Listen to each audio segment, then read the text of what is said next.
guys, Carey with DrillFit Training. Here we have the pitch shark, which is like a weighted belt squat. But today we're gonna go over a little bit more of a quad-based squat. First thing is first, adjustments on the belt. I'm 5'7". I like the belt at the third little hole here, and then the third ring on the actual chain is a good height for me. Step into the belt, pull it up to where the back of the belt here is just right over your hips around the waist. Go ahead and step on. Now for safety, you want to set your feet and get your stance before you actually hook down and stand up. Feet should be parallel, toes very straight, pointed toward the wall because this is a quad-based squat. Take the belt and hook it on the second hole from the front of the machine. And stand up. You can either hold on to the side of here or on these actual bar handles.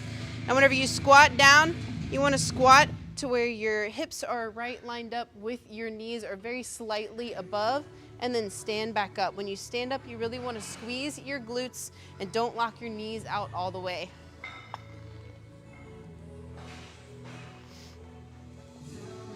Good. This is going to be your safety right here. So just whenever you are done, go ahead and pull this, set down, unhook, and you are all clear. One more little tip to go along with this.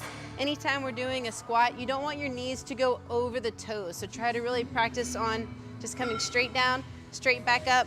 That's going to be your quad-based squat on the pitch shark.